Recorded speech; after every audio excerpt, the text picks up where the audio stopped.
Καλησπέριζουμε στο σημείο αυτό τον κύριο Γιάννη Κωνσταντάτο.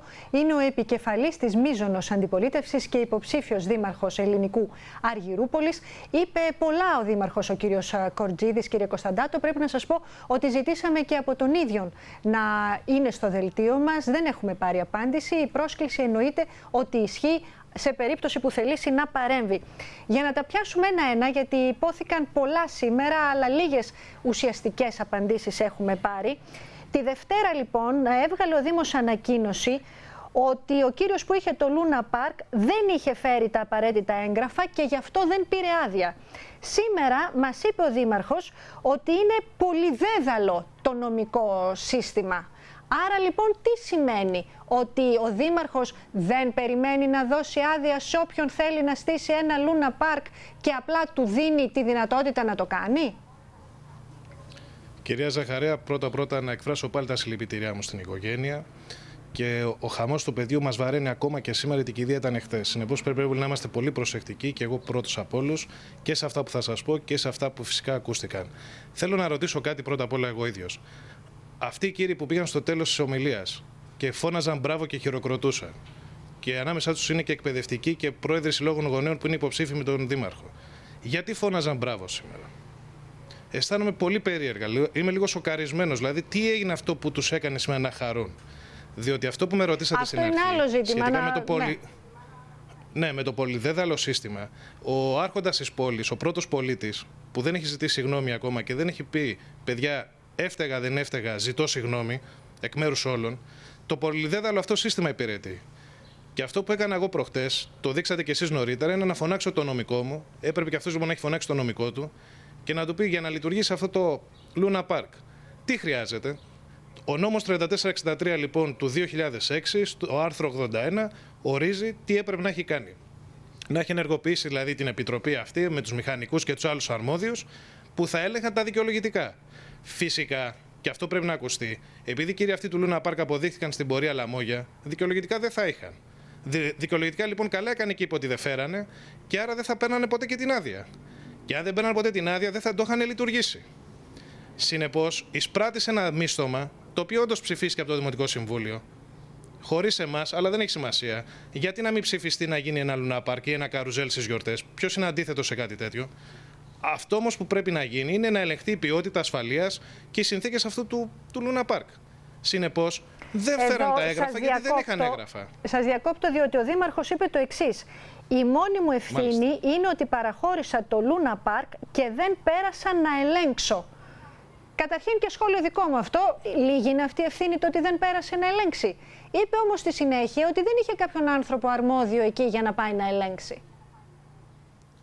Αυτό, κοιτάξτε να δείτε, ο Δήμαρχος σήμερα έκανε δύο ατοπήματα, κατά την άποψή μου. Είπε αυτό που είπατε πριν από λίγο και είπε ότι ο Δήμος είναι άπειρος και ο ίδιος είναι άπειρος. Κοιτάξτε να δείτε, η τεχνική υπηρεσία και οι υπηρεσίες του Δήμου, στις οποίες ουσιαστικά πετάει τον μπαλάκι, θα με επιτρέψετε να πω, είναι από τις πλέον έμπειρες, τις πλέον αξιόλογες και τις πλέον μαχητικές υπηρεσίες. Με συγχωρείτε που σας διακόπτω, αλλά ο Δήμαρχος Ελληνικού έχει βγάλει μία αφίσα με τίτλο «Πείρα, συνέπεια, ήθος». Και βγήκε σήμερα και μας είπε ότι είναι άπειρος. Έχει γεμίσει την πόλη λοιπόν με αυτή την αφίσα που λέει πείρα, συνέπεια, ήθος. Όσον αφορά την πείρα όμως, ο ίδιος πετάει τον μπαλάκι στις υπηρεσίες μας. Πρέπει να ξέρετε κι εσείς και να το ακούσουν όλοι οι τηλεθεατές ότι αυτές οι υπηρεσίες έχουν χτίσει τη μεγαλύτερη ακίνητη περιουσία που υπάρχει στο νομό Αττικής τα προηγούμενα 30 χρόνια. Συνεπώς, δεν φταίνει οι υπηρεσίες αν η κεφαλή δεν εφάρμοσε τον νόμο ή δεν ακολούθησε τις διαδικασίες. Τι πάει να πει δεν έχει έναν άνθρωπο να τον στείλει εκεί? Να σας πω κάτι. Η λογική της διοίκησης αυτής, εμείς τα έχουμε καταγγείλει πολλές φορές για άλλα θέματα. Έχει μια φιλοσοφία. Ο νόμος είμαι εγώ. Το έχουν κάνει πράξεις και στο παρελθόν και σε άλλα θέματα που έχουμε συγκρουστεί πάρα πολύ. Πριν από ένα μήνα, οι ίδιοι πάλι μας ψεγάδιασαν και μας έβριζαν, διότι αποτρέψαμε να πάνε τα παιδιά μας στο αεροδρόμιο να διαδηλώσουν. Ημέρα Δευτέρα, σε ένα χώρο αφύλακτο, ανοιχτό, να κατεβάζαμε τα σχολεία κάτω μέσα στο αεροδρόμιο. Κύριε Κωνσταντάτο, να πάμε και στην ουσία, γιατί σήμερα ήταν ο Δήμος Ελληνικού, αύριο μπορεί να είναι ένας άλλος Δήμος. Υπήρχε ένας άνθρωπος εκεί και εγώ να πάει να ελέγξει? Υπήρχε ή δεν υπήρχε? Κοιτάξτε να δείτε, υπάρχουν οι μηχανικοί του Δήμου, οι οποίοι αν πάρουν την εντολή ότι πρέπει να πάνε να δούνε το χώρο και να ελέγξουν τα δικαιολογητικά αυτά που έχουν φέρει, δηλαδή, θα μπορούσαν. Οι άνθρωποι είναι έμπειροι μηχανικοί. Μάλιστα. Αλλά δεν πάνε αυτεπάγγελτα οι μηχανικοί. Κανείς δεν είναι υποχρεωμένος από τους μηχανικούς να πάνε να το δει. Πρέπει να προσθέσω κάτι που το είδα τώρα, αν θέλετε. Η πισίνα αυτή που έδειξε το ρεπορτάζ τοποθετήθηκε τον τελευταίο μήνα. σε αυτό το σημείο. Γιατί όλοι περνάμε από εκεί και η πισίνα δεν υπήρχε. Δηλαδή μπήκε λίγο πριν το Πάσχα. Μάλιστα. Δεν ήταν από την αρχή. Και αυτό είναι το παράδοξο, ότι πώς πήρε σιωπηρή παράταση, πώς πλήρωσε μέχρι τις 15 του μήνα και τι θα πλήρωναν αυτοί οι άνθρωποι, δηλαδή από τις 15 Φεβρουαρίου μέχρι και την Κυριακή του Θωμά που έγινε το μοιραίο. Ναι, θα ερχόμουν και σε αυτό, γιατί είπε ο κύριος Δήμαρχος, θεωρήσαμε ότι είναι μια προσωρινή λειτουργία 3-4 μηνών. 15 Φεβρουαρίου δηλαδή, ούτως ή άλλως σταμάτησε η δυνατότητα λειτουργίας. Γιατί συνεχίστηκε αυτό το πράγμα και κανείς δεν ασχολήθηκε? Κοιτάξτε να δείτε, πρώτα να πούμε κάτι. Η απόφαση του Δημοτικού Συμβουλίου, αυτή που ψηφίστηκε από τους 17 συναδέλφους, έλεγε ότι δίνουμε για τα Χριστούγεννα 1 μήνα συν 2 μήνες παράταση. Άρα ήταν η απόφαση της μίσθωσης μέχρι 15 Φεβρουαρίου. Οι πληροφορίες που είχα και είχα ρωτήσει είναι ότι αυτοί έχουν καταβάλει το μίσθωμα και άρα λειτουργούν κανονικά. Δεν σας κρύβω ότι δεν σκέφτηκε κανείς αν όντως έχουν πάρει ή δεν έχουν πάρει άδεια. Και μιλάω από τους έξω, δηλαδή την αντιπολίτευση και τους υπόλοιπους. Διότι όταν έχουμε μάθει ότι έχουν δώσει το μίσθωμα, θεωρήσαμε αυτονόητα ότι έχουν γίνει και διαδικασίες. Οπότε ούτε εσείς κοιτάξατε τι γίνεται με αυτό το Λούνα Πάρκ.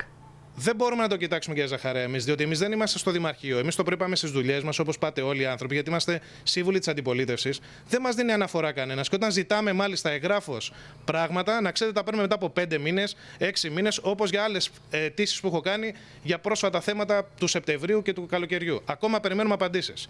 Να ξέρετε όμως, προς τιμή των πρώην Δήμαρχων Αργυρούπολης, ο κύριος Τσαρπαλής, κατήγγειλε ότι ο χώρος είναι ακατάλληλος, είναι ρέμα. Και σε αυτό το χώρο δεν έπρεπε να γίνει γιατί είναι παράνομο.